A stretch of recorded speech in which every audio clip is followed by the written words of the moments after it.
ট্রাম্পের আবার সেই ফাউল কথা বলছেন, ইরান চাইলে আলোচনার জন্য যুক্তরাষ্ট্রকে ফোন করতে পারে ডোনাল্ড ট্রাম্প। তো এটার অর্থটা কি? যেখানে ওমান থেকে পাকিস্তানে পৌঁছে গেছেন ইরানের পররাষ্ট্রমন্ত্রী আব্বাস আরাকচি, এরপরে আলোচনা নিশ্চয়ই পাকিস্তান সম্মতি পেয়েছে, এখন পাকিস্তানের প্রতিনিধিও আসবে, যুক্তরাষ্ট্রের প্রতিনিধি আসবে। এই যে ইরান চাইলে আলোচনার জন্য যুক্তরাষ্ট্রকে ফোন করতে পারে, তার মানেটা কি? তার মানে হচ্ছে যুক্তরাষ্ট্রের খুব একটা প্রয়োজন নেই, যদি ইরান এখন বেকায়দায় পড়ে তারা বললে আমরা আসবো। কিন্তু ঘটনা কি তাই?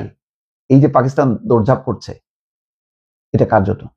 এটা হলো মূলত আমেরিকার জন্য। আমেরিকা তাদেরকে দৌড়ঝাঁপ করাচ্ছে, কিন্তু সেটা তারা স্বীকার করবে না। মানে স্বীকার করলে এটা প্রেস্টিজের ব্যাপার, যে তাহলে তারা ছোট হয়ে যাবে। এবং প্রত্যেকটা আলোচনার আগে এই যে ট্রাম্প ঘন ঘন কথাবার্তা বলে, এই যত কথাবার্তা বলতেছে তত পরিস্থিতিটা খারাপ হতেছে। এবং এখনো কিন্তু তেমনই একটা আওয়াজ যে দুই দেশের মধ্যে চলমান যুদ্ধ বন্ধ করতে ইরান যদি আলোচনা করতে চায় তবে তারা যুক্তরাষ্ট্রের সঙ্গে যোগাযোগ করতে পারে। ফক্স নিউজের দ্য সানডে ব্রিফিং অনুষ্ঠানে এক সাক্ষাৎকারে বলছেন, তারা যদি কথা বলতে চায় তবে তারা আমাদের কাছে আসতে পারে অথবা আমাদের ফোন করতে পারে।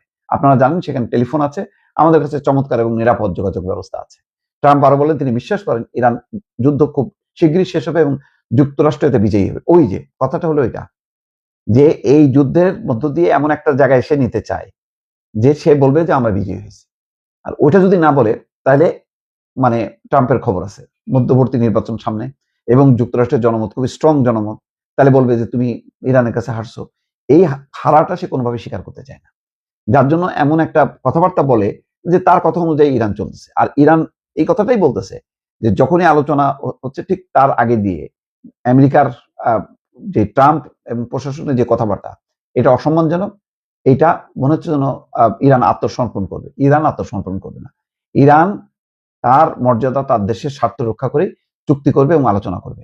এই জন্য বারবার আলোচনার আগেই এমন পরিস্থিতি তৈরি হচ্ছে যাতে আলোচনাটা সফল না হয়। এই কথা কিন্তু দফায় দফায় বলে আসছে। পাকিস্তান অনুরোধ করেছে যে আলোচনার আগে যাতে আমেরিকা বাড়তি কথাবার্তা না বলে। এই বাড়তি কথাবার্তা বলাতে অবিশ্বাস তৈরি হচ্ছে। তখন ইরানের মধ্যে সন্দেহ ঢুকছে যে আসলে কি ইরানকে কি পরাস্ত করে, ইরানকে মাথা নত করে, কি বলে নতমস্তকে সে স্বাক্ষর করবে, পরাজিত দেখাবে? কেউ পরাজিত হতে চায় না। এই যে ইরান পরাজিত হতে চায় না, আর ডোনাল্ড ট্রাম্প তার কথাবার্তার মধ্য দিয়ে বারবার পরাজিত করার জন্য জোর করে যে চেষ্টা, এই চেষ্টার ফলে আলোচনাটা নষ্ট হচ্ছে এবং যুদ্ধ প্রলম্বিত হচ্ছে এবং সংকটটা খুব দ্রুত সমাধান হচ্ছে না। দর্শক।